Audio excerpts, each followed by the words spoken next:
What is up, Earthnoids and Spacenoids? I am just a simple new type, and in this episode we are concluding the fabulous Shin Matsunaga. Last time, Shin gathered a team to meet with Daegwon to convince him of a ceasefire, but they were met with Johnny Raiden and the Chimera Corps. His father was assassinated by Gilliam, who is also currently on course to attack Shin in the Big Rough. This time, Shin and Gilliam will face off, all while the Battle of Solomon is taking place in the background. Shin's final mission is to get everyone to Axis, while they try to get this ceasefire going, and Marlene uses a new mobile armor. So let's get into this.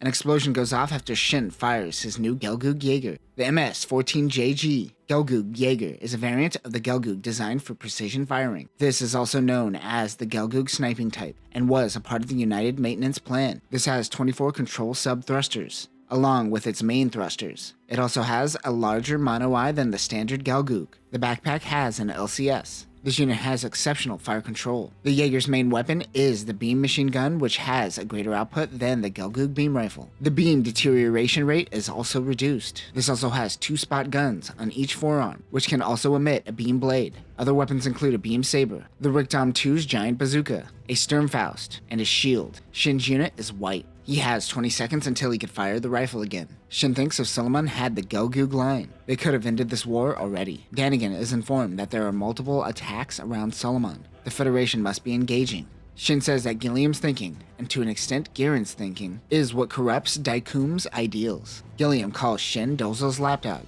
while Shin calls him Girin's lapdog. The Big Rough grabs the Gelgoog with its claws. A giant light glows around Solomon. Everyone on the battlefield looks out as they witness Solomon's fall. Shin screams out for his best buddy. He uses his twin beam blades to slice through the claws. Shin is mad and is going to make Gilliam pay for the honor of the Matsunaga family. The Big Rough tries to grab the Gelgoog again. At this point, the Big Rough is essentially just a Bigro with an extra booster. Shin dodges and rushes in. Realizing he is losing ground, Gilliam tries to call in backup, but Minovsky particles are a double-edged sword and he can't get a hold of anyone. He tries to contact Johnny Raiden even though he seems hesitant. Aurelia says that she could sense that Shin is crying. She's got the tingle. Shin has Dozal, Zena, and Minerva on his mind while fighting. He dodges a beam blast. It is Gerald Sakai and the Gelgoog cannon. The Chimera Corps has received word from Gilliam. Bats rushes in and is caught in a flashbang. Kurtz also rushes in even though Visconti is their close combat unit. The Chimera Corps isn't working well as a team. Shin tells Kurtz not to get in the way. A beam blast comes barreling in. It is Johnny Raiden. Shin and Johnny clash.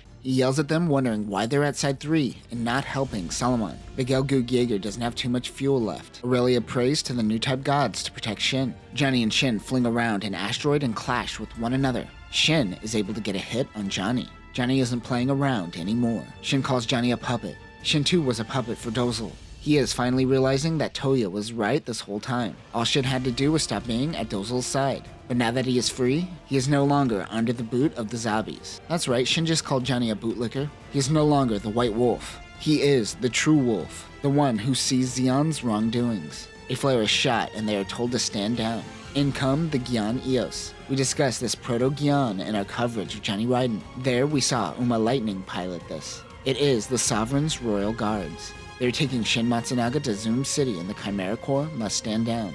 They take him to the capital where Danigan meets up with them, along with Prime Minister Darchia Bakarov. He wonders what is going on. That is when Daegwon enters the room. This seems to be something that Daegwon has been pondering for some time. It is unfortunate that it came too late, however. Shin gets confirmation that Solomon, along with Dozal, has fallen. The fall of Solomon means that they need to find a new path towards peace. Daegwon thinks the bridges that the Matsunaga family have made with the Federation is important now more than ever. They will need his help. Shin cries for his best buddy while Aurelia plays the violin. She's playing away the pain. Everyone preps for the upcoming mission. Elliot Rim is with Shin as well. Marlene Karn is saved. Her psycho waves are being monitored by the Flanagan Institute, and since the fall of Solomon, her psycho waves have spiked. She blames Dozal's death on Shin. Oh, she definitely touched Dozal's butt. Somewhere around the moon, the Jabberwock team prepares for their next mission. They too now have a Gundam. Zoom City, a few hours after the fall of Solomon. He admits that he is nowhere near as good as his father. Because of this, he is leaning heavily on Prime Minister Darchia.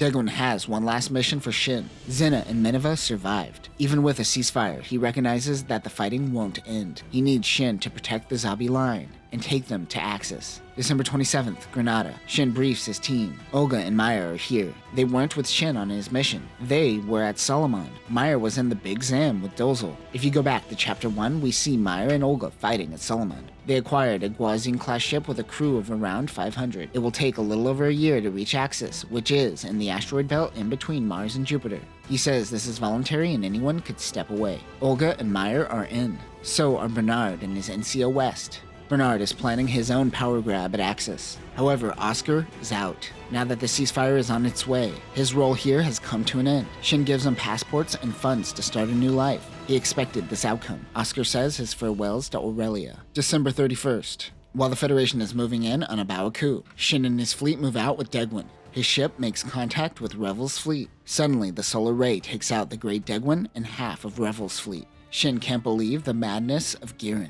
Oscar is still in Granada at a bar when he gets word of the attack. Shin and his team need to move out. They are no longer safe on the moon. Now that Degwin is dead, the power struggle between Giran and Kycilia begin. West says, "I'm the new Oscar," and goes out to help. Kycilia's guards step in ahead of them. They want Minerva. West hits some soldiers with a van. He gets Shin to safety.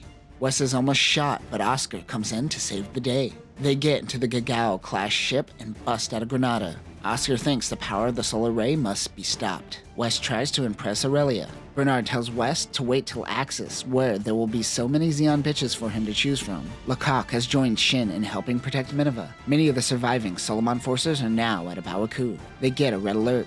The Federation is approaching. It is the Jabberwock team.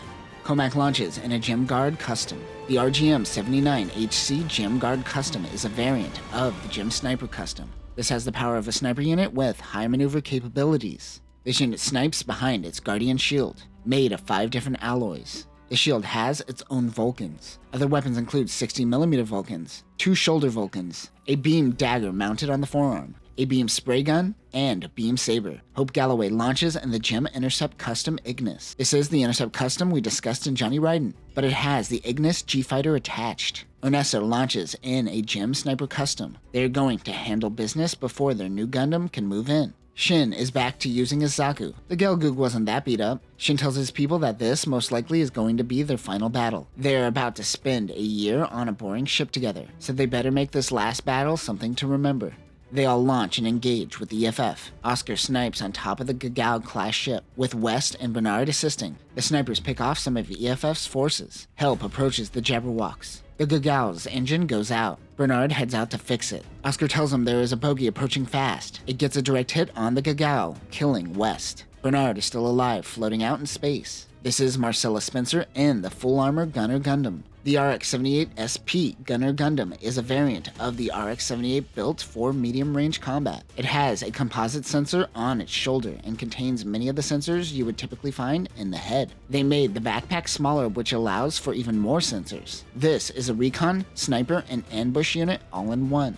The sensors make this unit perfect for precision sniping as well. Weapons include 60mm Vulcans, a specialized beam rifle, and a beam saber. This particular full armor variant has additional armor applied to each body part, along with additional thrusters and even more sensors. This particular variant is equipped with a large diffuse beam cannon, an extra beam saber, and 2 E2 beam spray guns. Marcella faces off against Shin. She wants revenge for Toya. He too blames himself for Toya's death, but he won't let her vendetta stop him here. Why is a full armor Gundam doing close range combat? Never mind. Oscar saves Bernard and gets him to Chief Gaston. He heads back to the battlefield where he sees the Ignis unit mounted on the GM. He fights with Hope, who slowly realizes he's fighting Oscar. He simply asks Oscar if he could just let them through. Hope refuses to listen to a traitor. The Jabberwock's fleet is attacked. Oscar takes out the Ignis unit. A beam blast almost hits Hope, but Oscar does our favorite cliche and pushes him out of the way to take the blast. Aurelia can sense Oscar's death. The blast came from a mysterious mobile armor piloted by Marlene. There isn't any data on this mobile armor, as it doesn't seem to be a part of the MSVR line and is made up for this manga.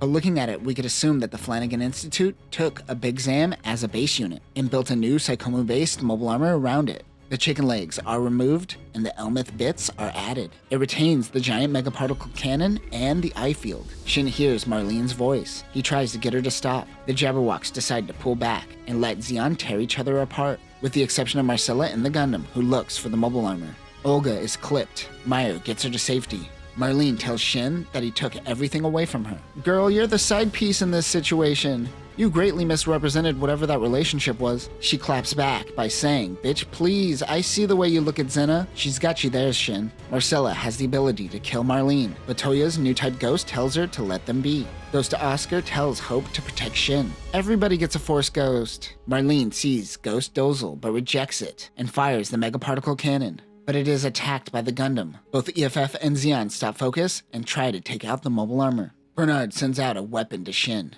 I feel like this is an MSVR weapon, but I can't for the life of me find out what it is. If you know, leave it in the comments. He grabs the weapon and attacks the mobile armor. Since there's no name for this, I'm calling it the Psychozam. The Psychozam goes up in flames. Shin tells Marlene to eject. She blames this all on Xena ultimately. Marlene joined the Flanagan Institute to protect Dozel, and never had the chance to. The cockpit goes up in flames, killing Marlene. While this is going down, Lecoq gets word that A Baoa Qu has fallen. Federation forces approach them. They have to get out of there. Shin will hold them off while they flee. He puts Meyer in charge. Aurelia heads to the comm room to talk to Shin. He says that saving Aurelia that day at the Battle of Loom was the best choice he ever made. Due to Minovsky particles, his comms cut off as the fleet flees. The war ended the following day. Aurelia spent her time on Axis, where she saw both Xena's death and eventually Haman's death. She now lives on Side 3 as a music professor. One of her students seems to be a member of the Sleeves to give you a sense of what time it is.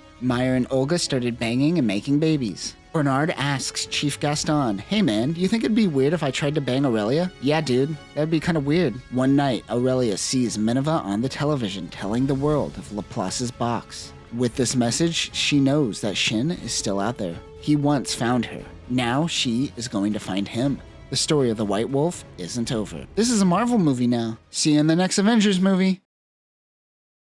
And that will conclude the fabulous Shin Matsunaga.